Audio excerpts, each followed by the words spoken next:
Hey guys, welcome back to the show. This is the Night Parade podcast, the show where we shine light on the dark. That's right. Each episode we present to you a case on all things true crime and paranormal. As always, we'll be your hosts. My name is Glenn. And my name is Jan. And we work together here with the team at Night Parade Studio to bring you the show. Hey guys, we want to ask you what you think of the show so far. Let us know down in the comments below, and so how we can improve. It really helps us out.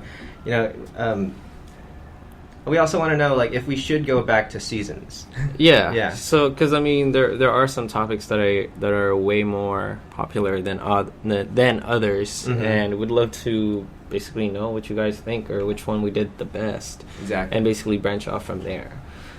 And if you guys liked a specific season, you can let us know that too. Because yes, I kind of really liked doing the paranormal stuff. Yes, a lot of those were really fun. The demonic possession. Yeah, and I kind of get to go back on my childhood.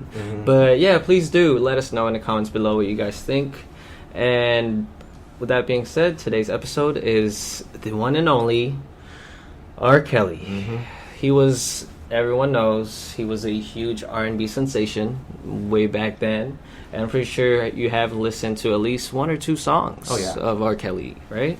And he's actually been battling SA allegations spanning back 3 decades, which is 30 years, right? And there are some recent developments. He was convicted and sentenced this year, so we want to cover that and let you guys know what's up with R. Kelly. That's right. With that being said, let's get started. Let's do it. All right. I'm sure we all know who R. Kelly is, right? I'm sure. I'm pretty sure I do. Yeah, I'm pretty sure you do. 90s and 2000s R&B pop sensation. Wikipedia lists him as an American convicted S offender, singer, songwriter, and record producer. Yeah. So, did you listen to him? Yeah. Unfortunately, I'm ashamed to actually say that I could say that I'm one of the biggest fan of R. Kelly back then, before all of this happened. Yeah. I mean, the music was catchy. I'm not right. gonna lie. Yeah, and I'm pretty sure you guys listened to him like I did. And yeah, if I sing one song right now, I'm pretty sure you're gonna follow it up with it in your head and just do. it's a really catchy song, man. Yeah. And what about you? Well, I mean, I personally didn't listen to him too much, but actually I loved his song that was in Space Jam. Yeah, I'm pretty sure you guys. I mean, if you've seen it, you've listened to it. Yeah, I mean, that song was iconic. They sang it at graduations and stuff because of how powerful it was. Yeah, it's crazy. Yeah. I mean, just listen, if you do listen to it, you feel how powerful, emotional it is. There was also the remix to Ignition. Pretty catchy. Yeah. And then was that Trapped in a Closet? There's actually somebody who remixed the Ignition remix.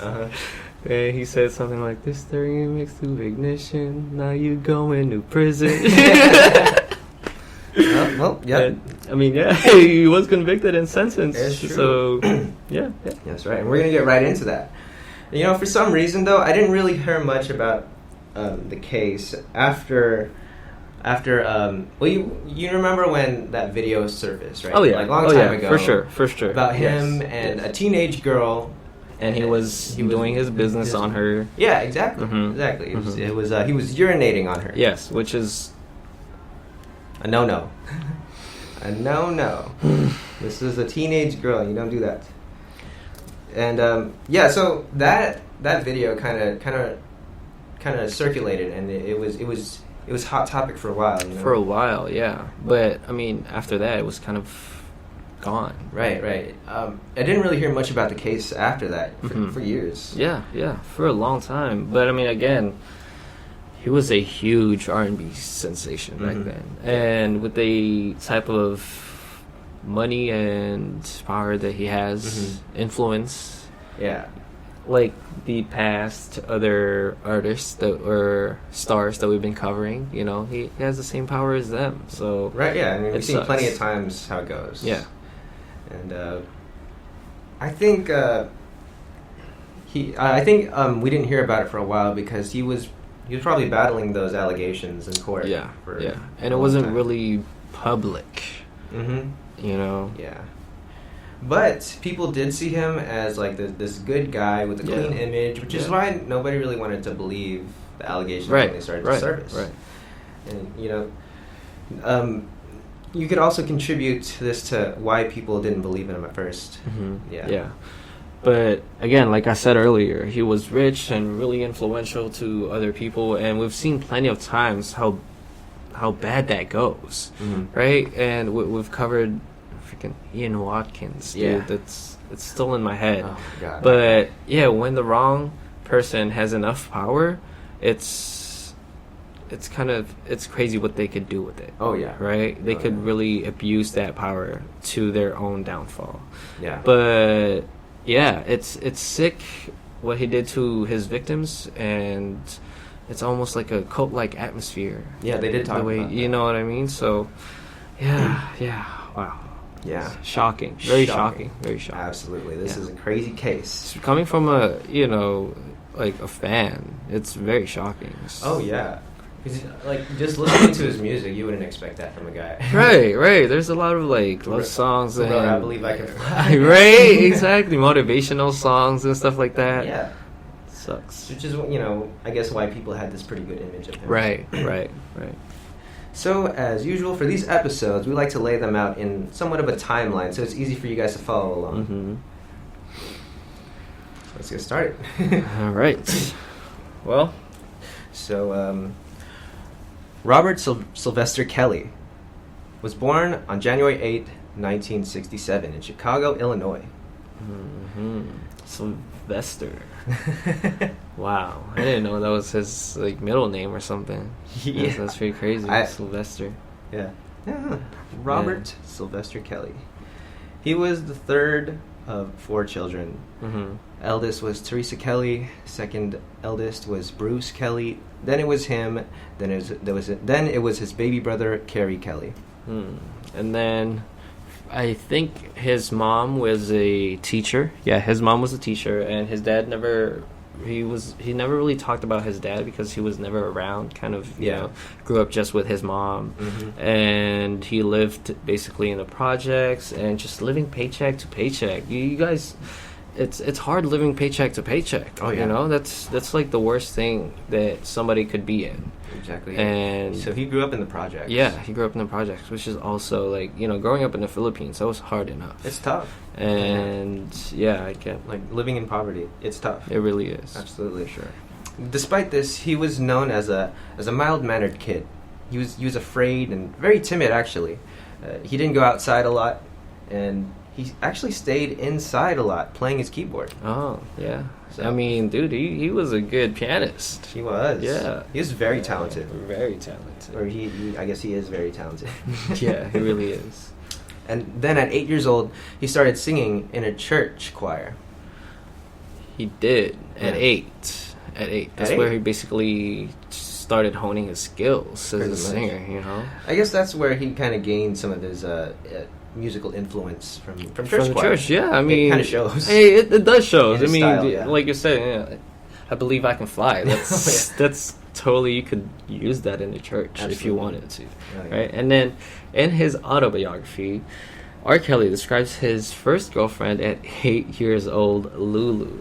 Her name was Lulu, and he states that during their last play date, it's tragic. After fighting with, older children, she was pushed into the water and stepped downstream, and it was a very fast moving current, and unfortunately she drowned, which is really terrifying and traumatic for R. Kelly. Oh yeah, at this age. And Kelly called Lulu his first musical inspiration, and I mean, yeah, that was very tragic. And I could see where he could get like the inspiration, because I mean, when something sad happens to you, this happens to everybody.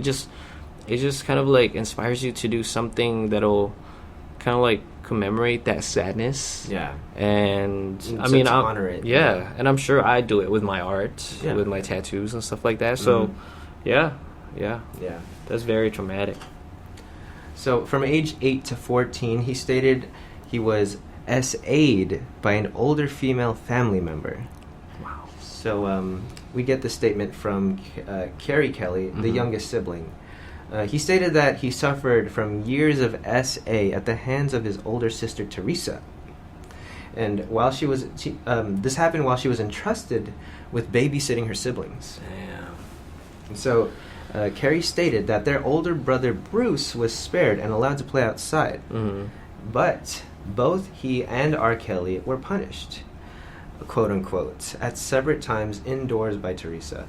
Wow. And she refused to acknowledge the abuse when confronted years later. Oh yeah, that's the worst. I mean, if you see like one of your brothers outside just playing, right, and you're being punished indoors, how would you feel, bro?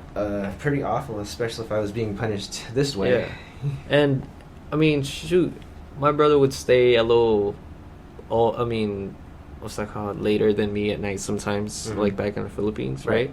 Because my dad would want me in the house at a certain time, and he's fine. He's a little older, so obviously he's gonna be able to hang out with his friends, right? Yeah. And when I see that, I'm not even punished, and I already feel bad, and he's getting punished this way.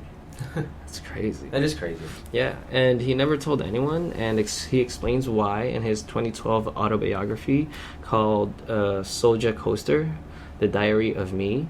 Around age 10, Kelly was also SA'd by an older male who was a friend of a family, which is... That's awful. Awful, yes, you're right. Because, I mean, that's... Your parents trusted their friends with you. And then now you're being SA'd. Yeah. While you're in their care. That's fucked up. Yeah, it is. And for something just so traumatic to happen to R. Kelly at such an early age, you know, he had already lost his girlfriend at age 8. Yeah. And something like this is happening as well. It's pretty bad. It's pretty really bad. I mean, the trauma, he's still there. Yeah. You're going to carry that for the rest of your life. Yeah. It's not just going to fade away. For sure. In 1980, Kelly entered Kenwood Academy and joined the basketball team. While there, he wins a talent show for singing, and then he quits the basketball team. Oh, wow. Well, I mean, I guess he found a talent that he's always had. Yeah. You know what I mean? And he Right. finally gained something from it. Right. He was like, you know what? Basketball is not giving me this. I mean, But you know, R. Kelly has actually always liked basketball. Right, Like, I think he, we're going to go over it, but he played professional basketball for a little he bit. did. Yeah. Wow. While he was singing, too. Wow. I didn't know that. Yeah. It's pretty crazy. I didn't know that. Yeah. Well, while in high school, he finds out he has dyslexia, which actually causes him to drop out. It's very unfortunate. Yeah. It's hard. I have friends that has dyslexia. And I try to read their notes sometimes, and it's weird. It's not that I'm like shitting on dyslexic people. You guys are the best. You guys have some type of like thinking that's like really different from everybody else. But yeah, it's just really funny that I remember my friends. It just comes out that way. Yeah. Well, as a result, he started busking under the Chicago subway L tracks. Yeah. Pretty crazy. So I mean, that's actually performing in the subways, basically, right? Which takes balls, yeah, to do so. Yeah. I mean, I used to like dance a little bit for like the subway. Like, yeah, I used to get a little bit of like, you know, $5 in like 2 hours, something like that, just for like snacks, bro. And I was like a high schooler, and my friends would be there. They could like vouch for this, but yeah, you're just like, no, look at Jan again doing some dumbass shit, trying to get some snacks. But we were all broke, so we had to do something. Makes sense. Right? Makes sense, Yeah. But in 1989, Kelly performed a 3-man group called MGM, which stood for musically gifted men or mentally gifted men. 1 year later, they signed a record deal with Tavdash Tavdash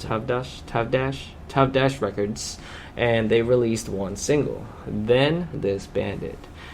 So that didn't last long. I didn't. What was the? Have you heard of the one single that they released? Or no? Is it even out? Yeah, it's out. It's out. Okay. I want to listen to that. I want to see what that sounds like. I know that the single that they came out with, he later used it as a sample for one of his other songs. Oh, really? Yeah. Okay. That's cool, I guess. Yeah, it's pretty interesting, yeah. So in 1991, Kelly signs with Jive Records. Then in 1992, releases Kelly's debut album, Born Into the 90s. Then in 1993, his album 12 Play is dropped.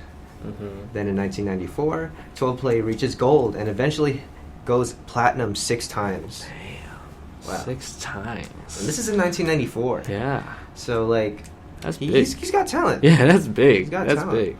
And in 1995, Kelly's first Grammy nomination for writing, producing, and composing Michael Jackson's You Are Not Alone. Then he released another album called R. Kelly, reached number 1 on the Billboard 200. The album itself had 3 platinum singles. It sold over 4 million copies. Reaches platinum 4 times. 4 times. This guy is just collecting platinum records after platinum records. I know, each It's one crazy. hitting it multiple times. Yeah. He's a powerhouse, this guy. Yeah, damn. 1996, he releases I Believe I Can Fly. Yes. Which would eventually be featured on the soundtrack of the movie Space Jam. Yeah. So, So this song wins 3 Grammy Awards in 1998. Yeah. And actually, I remember what you said earlier, that it was playing in, like, graduations. And it was, because this was, like, one of the songs of my brother's graduation. Really? Yeah. Wow. I Believe I Can Fly, dude. It was, like, everywhere. It was everywhere. It was everywhere. Yeah. You could hear it on the radio, and my dad's tricycle. you just hear R. Kelly everywhere. It's crazy. Wow. Yeah, it was everywhere for sure. Yeah.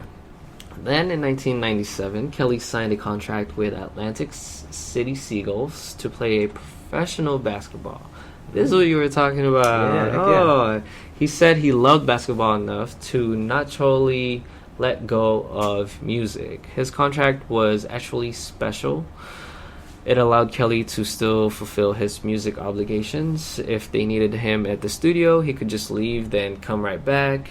And then his coach said he could really play too. He was really good at basketball, apparently. Yeah. Wow. I did not know that. I didn't know that either. And then I can't even see it. Like picturing R. Kelly playing ball. Why was he not in I Believe Space Jam? Yeah, right? Like, I mean, yeah. It makes sense that he wrote for Space Jam, though. Right. Like, you know, the love for because he likes basketball. Yeah. And that's Michael Jordan. Movie. Wow. Yeah, that too, huh? Being Michael Jordan, I'm pretty sure he was a fan of Michael Jordan. I'm sure. Yeah. So in 1998, Kelly launched his own label, Rockland Records. And they have a distribution deal with Interscope Records. So in November, he releases his 4th studio album titled R. Just R. Yes. Yeah. Then in 1999, he wrote and produced the majority of the soundtrack for the Martin Lawrence and Eddie Murphy film Life. Have you seen that movie? Have you? I think. Yeah. That's when they went to prison, right? I'm sure. Eddie Murphy and Martin Lawrence. Yeah, I've seen them. That's so funny, dude. It's so funny. But in early 2000s, Kelly received multiple R&B awards, making him an established R&B superstar. If this was basketball, he was Michael Jordan. Pretty much. Honestly, he was just getting awards left and right. Yeah. Rings after rings. Yeah. Crazy. And on November 7th, 2000, R. Kelly released his 5th studio album called TP-2.com. Interesting name. Which, I mean, I don't know what that even means. What's that stand for? TP-2. You're the R. Kelly fan. I mean, okay, let's correct that. The songs that I've heard of R. Kelly's, big fan of. Like, big fan of. Yeah, I'm a big fan of. But not a big R. Kelly fan. Like, I didn't really follow his life. I'm just messing with you. Yeah. but no, it's for the viewers, not for you, Glenn. Oh, yeah. I know you're messing with me. That's right. But yeah. Check yourself. I just kidding. All right, so moving on. Yes, sir. In 2002, R. Kelly and Jay-Z released their collaborative album, The Best of Both Worlds. Mm-hmm. So this ended up being a commercial disappointment. Nobody really liked that album, I guess.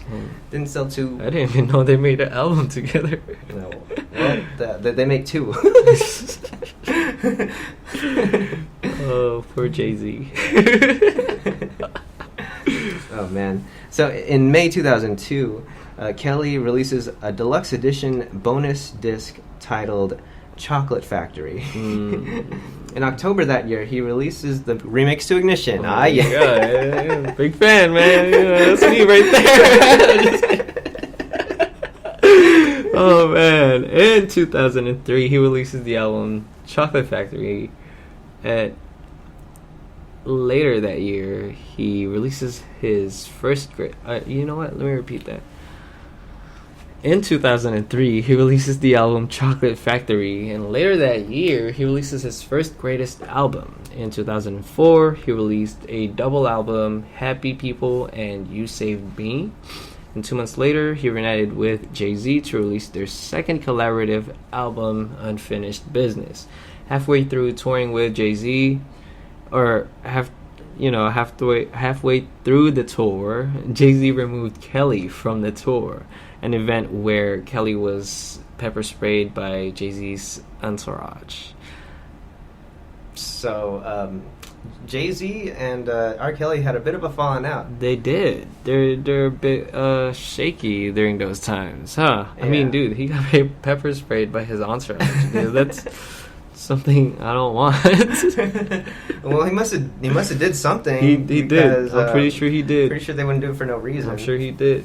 Jay-Z had his reasons. Jay-Z had his reasons to kick Kelly out the tour. Yeah, I believe you, bro. And so that's what happened. I believe you. So, in 2005, Kelly releases the album TP.3 Reloaded. Here you go again, the TP. Yeah.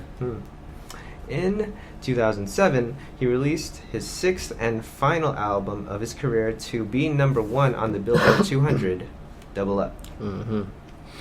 Then in 2009, he released the album Untitled. And in 2010, Kelly performed at the FIFA World Cup opening ceremony. In December that year, he released his 10th album, Love Letter. And in 2011, he underwent throat surgery to drain an abscess from his tonsils. Later that year, he would work with writer David Ritz to write his autobiography called Soul Coaster, The Diary of Me. And yeah. Wait, I didn't know that you had to work with a writer. I thought you just wrote it yourself. Well, I mean, he probably... You can still always just have that option to write yourself, but if you collaborate with a writer, a lot of it'll be more like professional. Yeah, it'll be done. Professionally done, exactly, and he'll probably have his own publisher, but who knows? Right. Because I know 50 Cent. He did the same thing with what's his name, the guy who wrote 50 Laws of Power. I don't know that guy, but wait, he did his autobiography with that guy too. He wrote a book. I don't think it was book. an autobiography, Okay, gotcha. Yeah. Well, yeah. Pretty interesting. Learn something new every day. Yeah.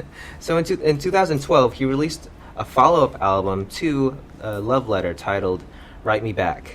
It's kind of funny. So in 2013, he released his 12th studio album, Black Panties. So I mean, I'm not gonna lie, you gotta kind of give it to him for his work ethic. Every year he releases an album. Every year, yeah. And just for his fans, if he had any more at that time. Well, in July 2014, Kelly announced that he was working on a house music album. In November 2015, he released the album The Buffet. In 2016, he released his only Christmas album, 12 Nights of Christmas. And that's after that, SA allegations just came back to bite him in the ass. Pretty much. Those are. I actually didn't know he had a Christmas album. I think I've heard like a song from the album. I'm not sure, but I think I've heard it. So now, it's just hella funny. He did a lot of albums. He did, for a long time, up until 2016. Like, almost every year since he started, he produced an album. And those albums made money, some type of money, for sure. Yeah. A good amount of them hit platinum multiple times. Yeah. Crazy stuff. That is a feat for any artist. Yeah, for sure. Exactly. So, now we're going to talk about the SA allegations. Oh, man. We're going to get into the dirty stuff. In December 2000, police were investigating 2 separate cases involving Kelly having had sex with an underage female. Apparently, these charges were dropped due to a lack of cooperation by the girls accusing him. What? They didn't want to cooperate with police, apparently. I guess they didn't want to give some type of evidence against Kelly or something like that. Wow. So, I wonder why. Yeah, I wonder why. Yeah. That's kind of shady that you come out, you say he did this, and then back out. Yeah, you'll actually see that's a common thing in this case. Right. Multiple women, most of their parents sue him, but then the victims don't want to cooperate. They don't want to give their testimony. They don't want to say anything bad against him. Because honestly, that kind of leads into, the cult-like atmosphere that he had. Yeah, for sure. It's pretty crazy. It's crazy. All right, so in this... Wait. All right, so another civil suit came to light, filed in 1996 by Tiffany Hawkins. Allegations that started in 1991 when she was 15. A 24-year-old Kelly had sexual relations with her. Oh, shit. Her as an underage high school student. He also pressured her into having sex with other girls. And apparently, Kelly settled this suit in 1998 for, looks like $250,000. $250,000. There he goes again. The money. Man. So, nothing happened. I mean, a lot more stuff happens because... Right. But nothing happened after that because he settled it with the $250,000 with Hawkins. Yeah, for Hawkins. But I think later down the line they're going to revisit that. Right. I see. Then in 1992, Aaliyah was introduced to Kelly when she was 12 years old by her uncle. Witness testimony states that Kelly had sexual contact with Aaliyah or Aliyah. Did you listen to Aaliyah? Aaliyah. Oh, Aaliyah. Aaliyah. Yeah. Oh man, I'm a fan of her. What's that called? Her interview with when she talked about how she was recovering, and she talked about her alkaline diet, and how she does sea moss diet to basically beat cancer or something like that. Oh, interesting. Yeah, by Dr. Sebi. If you guys check that out, it's pretty cool. And wow, Aaliyah. Witness testimony states Kelly had sexual contact with Aaliyah starting when she was 13 or 14. He wrote and produced her first album, Age Ain't Nothing But a Number, in 1994. August 31, 1994, 27-year-old Kelly marries 15-year-old Aaliyah in a secret ceremony. Whoa. Now, Demetrius Smith, Kelly's tour manager, admitted to facilitating the wedding and falsifying Aaliyah's identification, listing her as an 18-year-old, making her available to be married to R. Kelly. Yeah. And later, the marriage was annulled by Aaliyah's family. Both Kelly and Aaliyah would deny the marriage ever occurred. So, I mean, it was never public, and since the annulment, no trace. They tried to do their best to get it, erased. Yeah. From history. Down low key too, really. And we kind of see why, because obviously she was underage, and her parents didn't want that. Duh, I wouldn't. The hell? It's kind of crazy. It's pretty crazy. And I was a fan of Aaliyah too, and she did that movie with with Jet Li. Jet Li? Yeah. Oh, which movie? Because I'm blanking out, but I haven't seen any Jet Li movies for a long time. Was it The One? I think that was it. The One? I don't know. I don't remember. I gotta watch Jet Li again, man. I miss that dude. Where is that dude? He's probably making a lot of money, but let's know if you want to on Jet Li. There's not much to cover, but yeah. Let's get to it. So in 2019, State of New York charged Kelly with bribery related to the 1994 purchase of a fake ID for Aaliyah.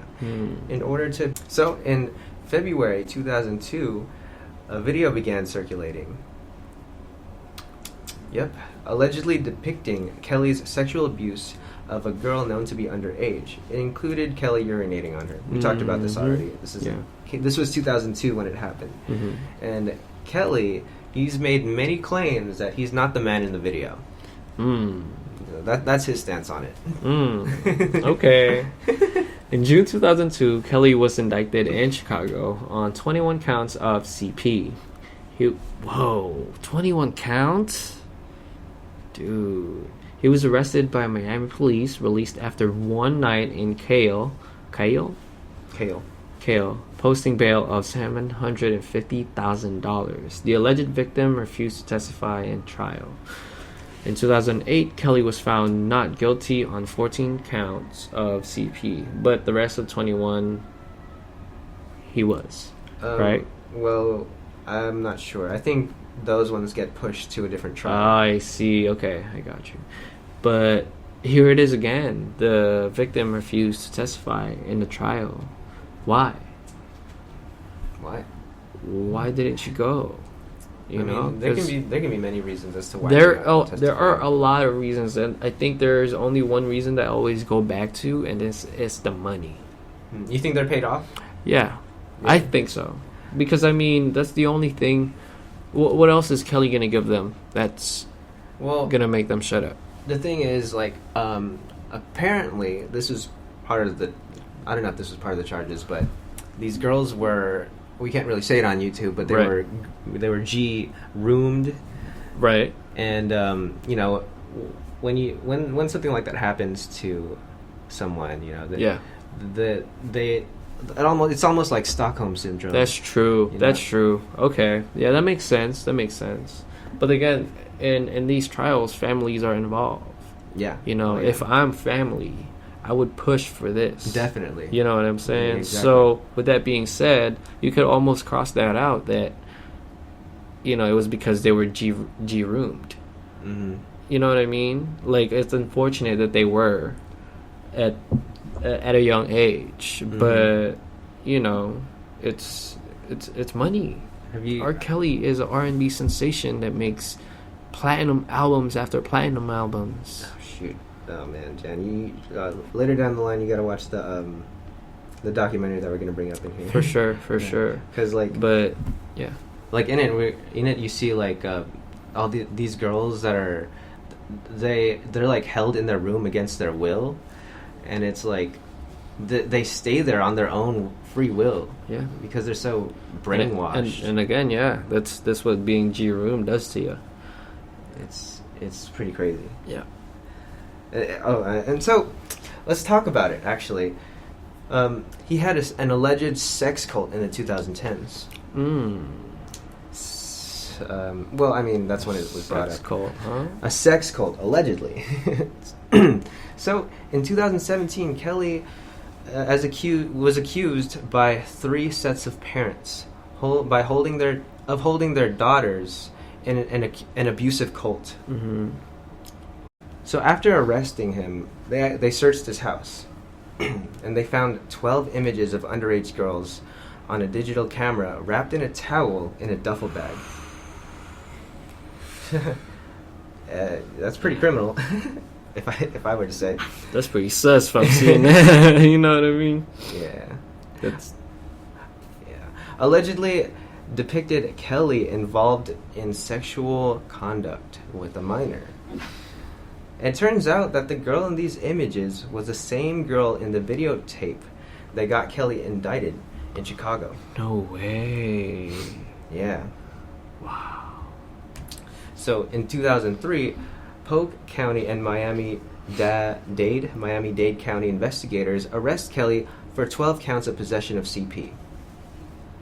And then Kelly boasted bail of $12,000. 12,000? Oh, jeez. Yeah. In March 2004, those charges were dropped due to a lack of probable cause for those search warrants. Oh, man. So I hate when that happens. Yeah. I think we've seen that before, where just because the police forget to do something that's in procedure, all the charges get dropped. Yeah, which a lot of criminals get away like that. Yeah. Yeah, It's possible. Crazy.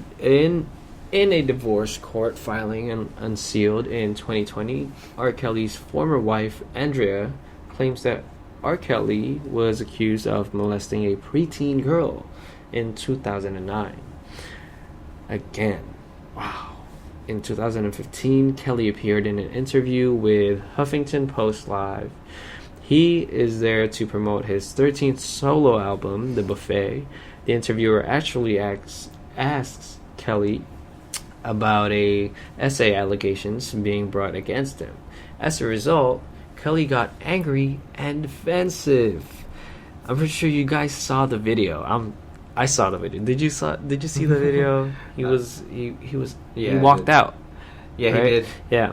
And he shouted over the interviewer asking if she was drinking.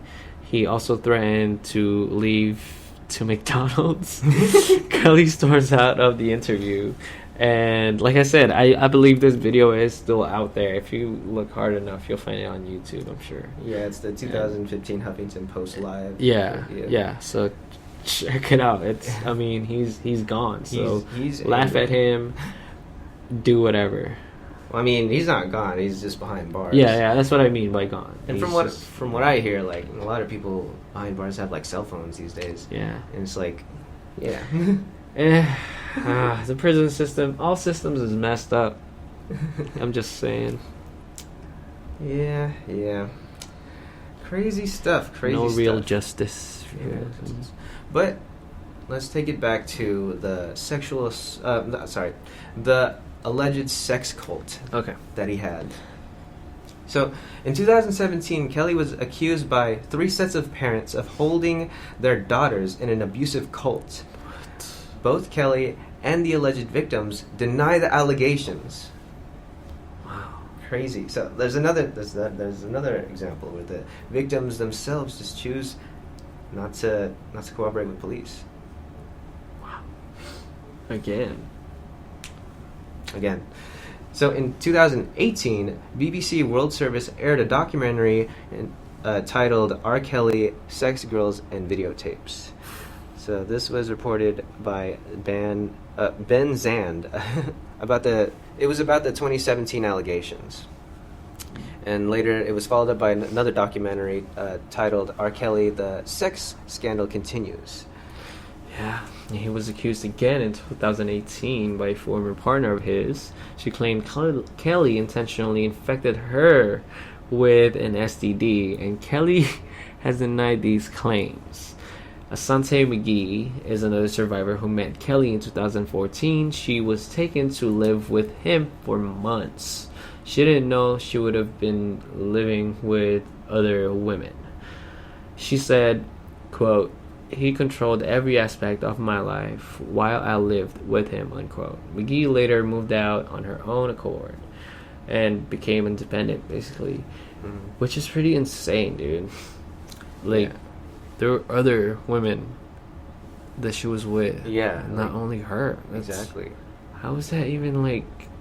Exactly. There it is. The cult-like atmosphere. Yeah. There's more women just in that situation, just feeding into it. You know what I mean? And when there's more people in that with that mindset, it's hard to break out of it. Was he trying to be like a freaking Hugh Hefner or something? Or I mean, that dude. If you guys want us to talk about that dude, actually, yeah, that'd be a pretty good episode. Make sure you let us know down in the comments below, because I think you guys are gonna love that episode. Pretty crazy. But yeah, that's what McGee did. She was gone. Mm-hmm. You know, I've even heard that he would hold food as a punishment. Like What? he wouldn't feed them. Like, okay, yeah, that's no Hugh Hefner. Like, yeah, that's a cult right there. Yeah, that's a cult. They have these girls in prison, right? Or he has these Pretty girls in much. prison, basically, because now you're preventing them from eating, right? Oh yeah. When they're hungry, obviously, Yeah.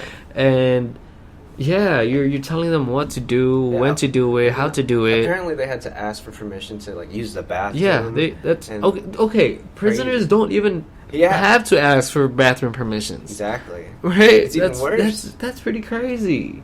Yeah. Wow. A lot of these women like lost so much weight because of what happened, and I'm sure it's horrible. It's horrible. Wow.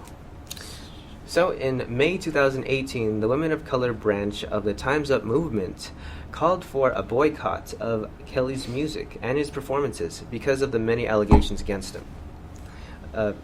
And then a social media campaign called Mute R. Kelly was also launched. Mm-hmm. In response, his management pulls the race card.